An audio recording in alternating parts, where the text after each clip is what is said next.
This story will keep you on the edge of your seat as we uncover how a small mistake turns someone's life upside down.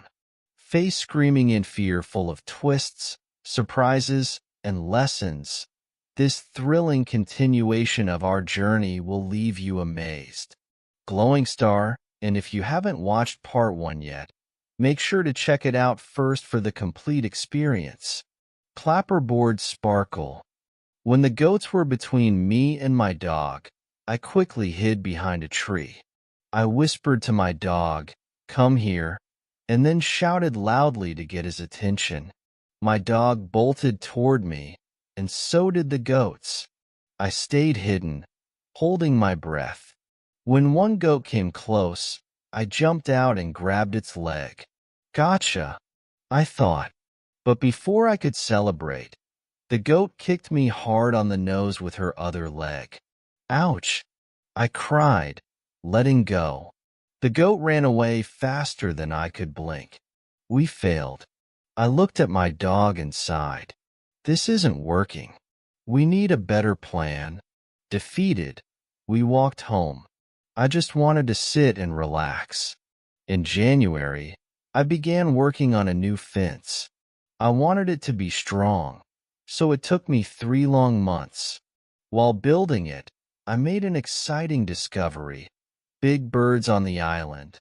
They didn't live in trees, but in little holes between the rocks.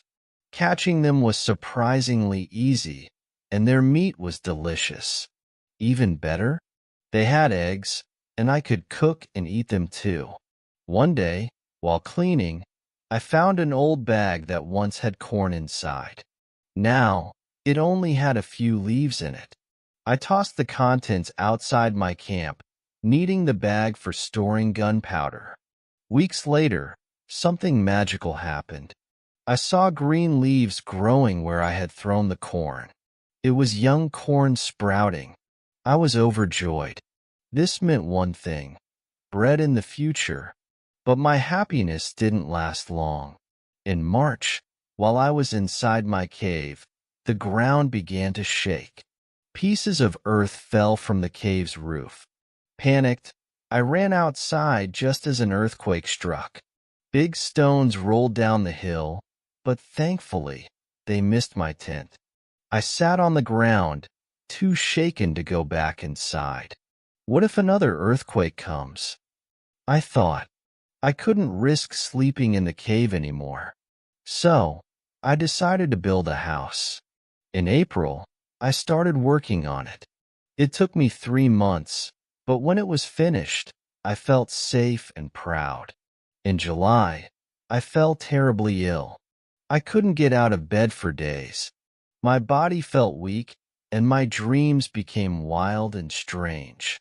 In one dream, I was in a pub on the island, arguing with strangers and running from danger. When I finally recovered in August, I still felt weak. I spent 10 days walking around the island to regain my strength. On one of these walks, I stumbled upon something incredible: a hidden valley. The valley was full of treasures: melons, apples, oranges, and lemons. It was like finding paradise. I picked some fruit and decided to build a small house there. I imagined it as my escape, surrounded by beauty and nature. The valley gave me so much energy. I worked hard, building a sturdy little house with a double fence to protect it like a castle. At night, I sat outside, watching the stars. I thought about my family in England, knowing they could see the same moon. Sometimes, I felt deeply connected to the world and the universe. I had questions for God. Why am I still alive? Why am I here on this lonely island? Though I had no answers, I trusted that God had a plan for me. When the rainy season ended, my new house was covered in green leaves, making it look like part of the jungle. It was beautiful, and the shade it provided was perfect. As time passed, I learned to grow corn and plan my farming around the seasons. Life on the island wasn't easy, but it taught me to adapt, stay strong, and keep hope alive. I started taking longer trips around the island. I realized I needed a basket for these adventures. With a basket, I could carry more food and gather plenty of fruit from the fruit valley. To make the basket, I gathered branches from the trees I used for my fences. Carefully, I wove the branches together until the basket was complete. Excited with my new basket, I set out on a long journey around the island. I passed through the beautiful fruit valley, filled with sweet, ripe melons and colorful fruits. After the valley, I came across vast fields covered in tall, green grass. The fields were flat and stretched out as far as I could see. The fields were bursting with vibrant flowers that smelled amazing. Bees and butterflies fluttered around, buzzing happily from one bloom to another. The sight and scents made my trip even more enjoyable. With my basket full of food and fruit, I felt ready for any adventure the island had to offer. Each trip brought new sights and wonderful smells, making my life here even more special. I see some large butterflies with wings about 10 centimeters wide. Around the fields, I notice small trees. These trees have nuts, but they are different from the nuts in England. Their shape is unusual, and they taste sweeter. On this side of the island, I find new animals. There are wildcats here. I also see many parrots and other unique birds. I catch one parrot and take it with me. The parrot has colorful feathers: red, green, orange, blue, pink, and yellow. This part of the island is beautiful and has more food, but I don't want to live here. While heading back, my dog catches a young goat. I save the goat and take it with me because I want to raise goats. This gives me another chance to start. I leave the goat in my valley house for now. Later, I plan to prepare a proper place for it at my main home. The journey makes me very tired. I rest all day. During my rest, I make a cage for the parrot. Later, I bring the goat to my home, where it starts to calm down. I draw a map of the island and add these new places to it. Time moves quickly, and soon it's September again. This marks my second year on the island. I don't feel as sad anymore. I've accepted my life here and found many good things to enjoy. My days are quite routine. In the morning, I go hunting. At noon, I cook. In the afternoon, when the sun is too strong, I relax. In the evening, I work. This is my daily schedule. I also start teaching my parrot to say its name, Pole. In November and December, I face a problem. Wild goats try to eat my corn plants. To protect my corn, I quickly build a fence around the field. I add a gate to the fence and let my dog stay inside at night to guard the plants. Soon, the corn plants grow tall, but another problem arises. Birds begin eating the seeds. I scare the birds by shooting at them. They fly away, but I have to watch over my field every day to keep it safe. At the end of December, I harvest my first corn. It isn't much, so I decide not to eat it. Instead, I keep all the seeds. My plan is to plant them later and grow more corn. I realize I need pots to store the seeds. I search the island for clay and finally find some. I try making pots, but I fail at first. I keep trying, and after 2 months of hard work, I successfully make 2 pots. I place the pots in baskets and use dry grass to protect them. The grass and baskets keep the pots safe. Over time, I continue making pots, and their quality improves. I also create long, shallow pots to hold seawater. When the water evaporates, I collect salt. One day, I notice a broken piece of a pot in the fire. The fire makes the piece very hard and red like a stone. This gives me an idea. I build a fire around one of my pots. After 2 hours, the pot becomes very hard. I am thrilled with the result. Next, I need a tool to grind seeds into flour. I use a big piece of hardwood and carve a hole in it. I place the seeds in the hole and use another piece of wood to crush them. The flour collects at the bottom of the hole. I decide to bake bread. I mix the flour with water and heat 2 stones near the fire. When the stones are hot, I put the dough between them. This is how I make my first bread on the island. It's not perfect, but I'm happy to eat bread again after such a long time. This happens during my 3rd year on the island. I start thinking about exploring the island by sea. I decide to make a canoe from a large tree. I find a suitable tree, cut it down, and begin hollowing it out. But after a few days, I realize a problem. The forest is far from the beach, and there's a small hill in between. The canoe is too heavy to move over the hill. I am frustrated and angry because I can't take the canoe to the beach. I have to leave it in the forest, wasting many days of hard work. I feel disappointed in myself for making such a mistake. I decide that next time, I must plan my work better. After living on the island for 3 years, my clothes became very old and worn out. So, I started using animal skins to make new ones. I even made a cap and other clothes from the skins. I also needed an umbrella, so I tried making one with animal skins. It was tricky at first and took some time, but eventually I made a good one. By now, I felt quite happy.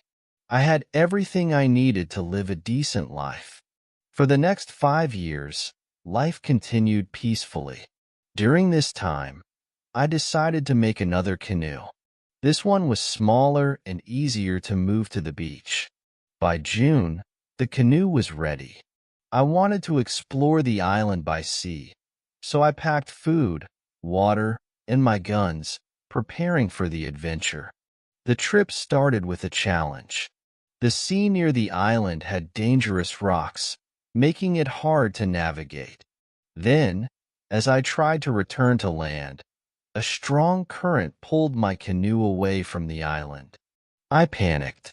The open sea was terrifying, and I didn't have enough food or water for a long trip. I fought the current with all my strength for 2 hours. Finally, I managed to get back near the island. This gave me confidence. I felt stronger and ready to continue my journey. While exploring, I found a small river and decided to follow it. But the river became too narrow, and big stones blocked my way. I had to leave the canoe there and explore the area on foot. Surprisingly, I discovered that I wasn't far from my valley home. Tired from the trip, I returned to my house and fell asleep. In the middle of the night, I woke up to a voice calling, "Robinson, where are you? Robinson, where are you?" At first, I was scared, but then I saw my parrot, Pole, sitting on top of the fence. He was saying the words exactly as I had taught him, in my voice and tone. I was shocked to see him there. Why isn't he at home? I thought, but seeing Pole made me happy. I decided not to return to the canoe and went home with Pole instead.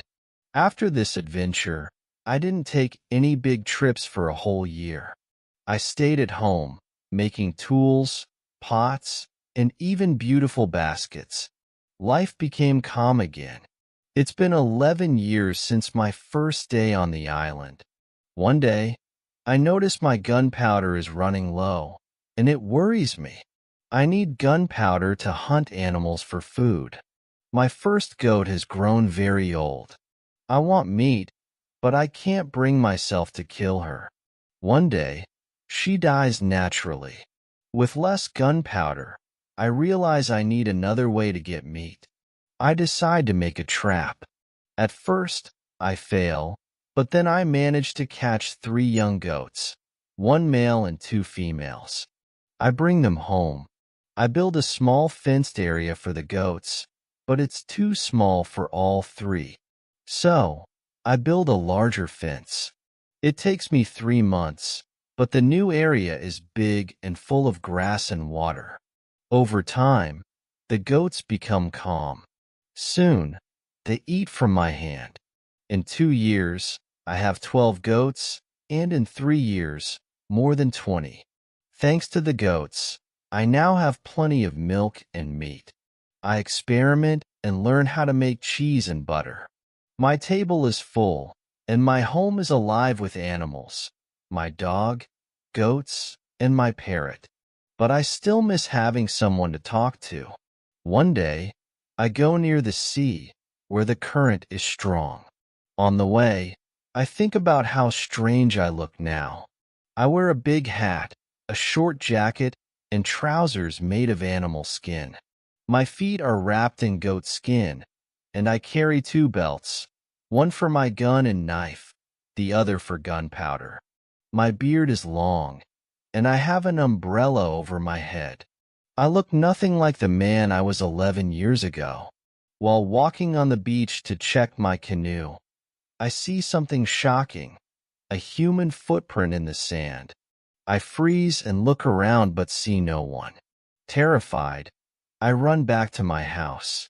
I can't sleep that night, thinking it might be my imagination or even my own footprint. The next day, I go back to the footprint. It's much bigger than my foot. Now, I'm sure it's not mine. Panic sets in. I even think of destroying my fields and hiding all signs of my presence on the island. But after calming down, I realize the footprint might belong to people from nearby islands. Maybe they visited once and won't return. Still, I prepare for my safety. I build another fence around my house with small holes for shooting if attacked. I also create a second shelter for some of my goats in another part of the island. Years pass and my dog dies. It's the saddest day of my life. I cry for 3 days. My goats comfort me in their own way. They seem to feel my pain. 2 years after seeing the footprint, I discover something horrifying on the beach. Human remains and signs of a fire. The sight fills me with anger and fear. I decide not to fight these people unless they attack me. I stay hidden, keep quiet, and make small fires to avoid smoke. One day, I find a cave near the beach. Inside, I see an old goat dying. After the goat dies, I realize the cave is a perfect hiding spot. I store weapons and gunpowder there. By now, 23 years have passed. I live comfortably with over 30 goats and 3 parrots.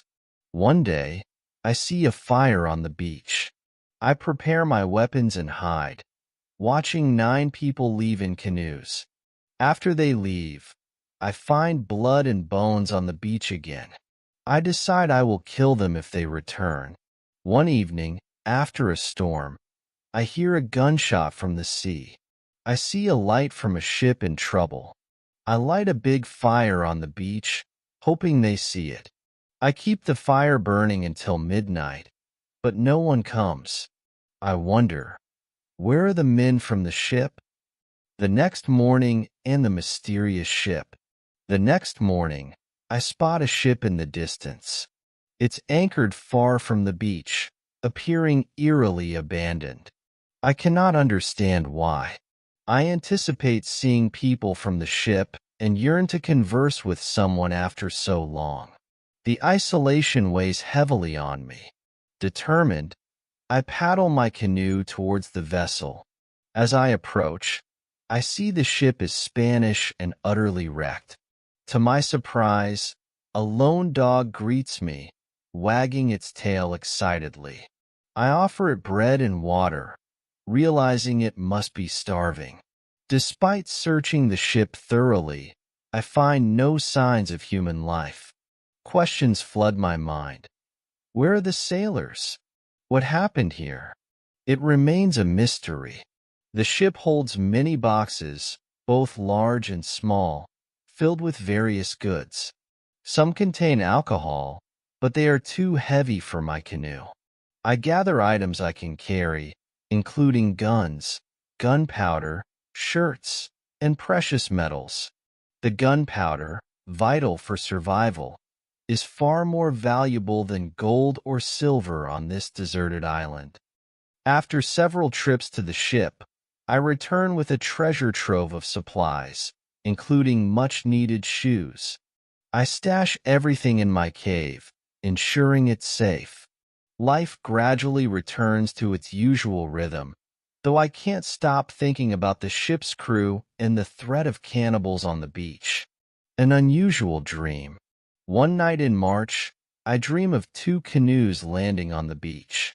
Their prisoners attempt to escape, and one seeks refuge in my house. I save him, and he becomes my companion, helping me navigate the dangerous waters surrounding the island.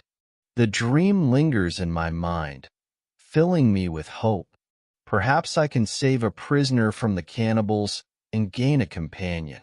For the next 2 years, I diligently patrol the beach, watching for signs of activity.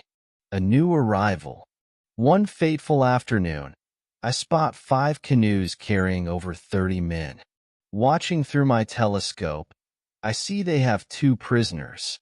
The cannibals begin their gruesome rituals, killing one of the prisoners. It's horrifying, but I am powerless against such numbers. The second prisoner seizes an opportunity to flee, running towards me.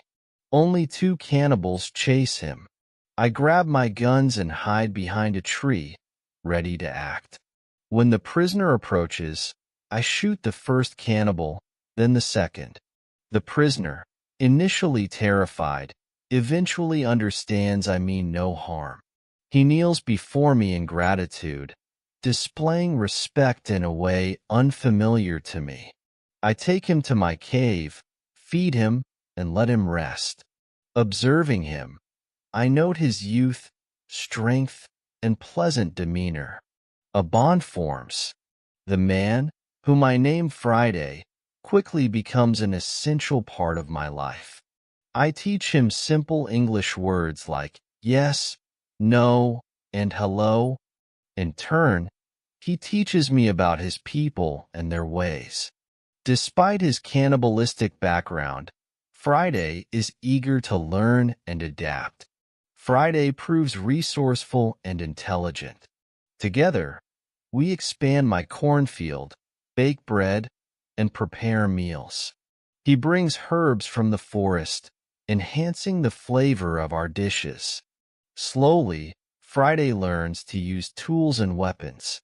His quick progress fills me with pride. A plan to escape. As our bond deepens, Friday reveals that Europeans live on a nearby island. Hope ignites within me. With Friday's help, I construct a larger canoe, planning to meet these Europeans and potentially escape. One day, Friday spots 3 canoes on the beach. Fear grips him, but I reassure him. We arm ourselves and climb a hill to observe. I see 14 cannibals and 2 prisoners. A part of me hesitates to act. Do I have the right to kill them when they pose no direct threat? I decide to wait, prepared to intervene if necessary. When we get close to the beach, we see the cannibals gathered around a fire, eating one of the prisoners. The second prisoner, a European man, is still alive but is also about to be killed. I decide to save him if I can. We move closer, hiding behind the trees. 12 cannibals are near the fire, and 2 approach the European. I ready my guns and ask Friday to do the same. We fire 6 times, killing 3 cannibals and injuring 2. The rest panic, unsure where the attack is coming from. Some flee to their canoes, while others remain frozen on the beach. We keep shooting, killing 3 more. Then, shouting loudly, we rush to the beach. I free the European while Friday kills another cannibal. The European, though weak, speaks to me in Spanish, and I give him a gun. The cannibals are terrified by our attack and unusual weapons. Only 2 attempt to fight back, but we quickly shoot them. Friday kills 1 injured cannibal with his knife, while the other tries to escape into the forest. Friday chases him and kills him too. 3 cannibals manage to flee in a canoe, but before we can follow them, we discover another man tied up in one of their canoes. His neck is bound, and he can barely breathe. I cut the ropes, and Friday recognizes him as his father. Overwhelmed, Friday cries, laughs, and hugs his father. This emotional moment delays us, allowing the fleeing cannibals to escape. Friday massages his father's hands and feet, bringing him relief, and fetches water to quench his thirst. He also gives water to the European, who is extremely weak. To help the European move, Friday carries him on his back to our canoe and then pushes it to our house. Since our guests are too weak to climb over the fence, we set up a tent outside with soft beds. After preparing dinner, Friday brings back all the weapons, and the next day, we bury the cannibals. The following morning, I talk with Friday's father about the possibility of a cannibal attack. He reassures me that they fear our guns, believing us to be spirits sent from heaven. With our guests recovering, I discuss plans for a sea journey with the European. He explains that 16 Europeans are stranded on Friday's island without tools to build a ship. With my tools, he says it's possible to construct one, but we need more food for the journey. Together, we expand our fields, gather fruit, and catch more goats, eventually storing enough supplies for the trip. When the Spanish man and Friday's father are ready, they take a canoe to their island to gather the other Europeans. 2 days later, Friday wakes me early, saying a new boat has arrived. From the hill, I see it belongs to an English ship. Though happy to see my countrymen, I'm cautious. The ship doesn't seem to have arrived by accident. 11 men come ashore, 3 of whom are prisoners with tied hands. After observing for some time, I speak to the prisoners in English from the forest. They are shocked but reveal that the leader of the group is the ship's captain, who has been overthrown in a mutiny. Most of the sailors are still loyal to him, and if the 2 rebel leaders are subdued, the others can return to his command. I offer to help the captain, but under one condition. I must have full authority over the ship if we successfully reclaim it. The captain and his companions agree, entrusting me with control over their ship and their lives. We release the imprisoned sailors and head back to the forest, armed with a strategic plan. Along the way, we prepare for what lies ahead. During our discussion, the guards stationed at the ship's perimeter awaken. They alert nearby allies, but we act swiftly, neutralizing the guards. The captain, aiming to avoid unnecessary bloodshed, persuades 3 men to join our cause. Once they agree, we secure them temporarily on the beach. Other sailors, drawn by the commotion, return to investigate. Witnessing our superior numbers and firepower, they too pledge loyalty to the captain, and we take necessary precautions to ensure their cooperation. After securing the situation, we hide the prisoners and regroup. I share my experiences on the island with the captain, who is both shocked and grateful. We retreat to my shelter to replenish our energy and prepare for the next steps. Our challenge is formidable, reclaiming the ship with just 5 of us against 16 aboard. We devise a tactical approach, starting with removing supplies from the enemy's boat to limit their mobility. The next morning, the ship sends signals, followed by another boat approaching the shore. 8 armed men disembark, including the rebellion leader. The captain identifies 6 loyal men among them, but the odds remain steep. We cautiously lure the sailors away from their boat, creating an opportunity to capture the remaining crew. Utilizing distraction tactics, we isolate and subdue them without resistance. With 7 of us now armed and prepared, we move closer to our goal. As the captain and his trusted allies infiltrate the ship, disguised as crew members, the decisive moment arrives. The captain reveals himself, and a brief but intense conflict ensues. Injuries occur, but the rebellion leader is neutralized, and the captain regains control of the ship. A signal of victory, a series of gunshots, echoes to us on shore. The captain returns with good news, ensuring my long-awaited departure from the island. We celebrate this milestone with a grand feast aboard the ship. The captain, grateful for my assistance, provides me with fresh clothes and ensures all loose ends are tied before setting sail. Our journey across the ocean is marked by reunions, revelations, and emotional moments as I reconnect with loved ones and rediscover the world that has changed so much during my absence. While in Brazil, I reflect on my past and plan for the future, balancing my ties to the island and my renewed family connections. The journey ultimately becomes a testament to resilience, hope, and the enduring bonds of friendship and family. Thank you for joining us on this journey of learning and adventure. Remember, English is not just a language. It's a gateway to endless opportunities. Keep practicing, stay consistent, and never stop exploring new stories and ideas. If you found this story helpful, don't forget to like, share, and subscribe to our channel for more engaging stories and lessons designed just for you. Let's grow and learn together. Glowing Star.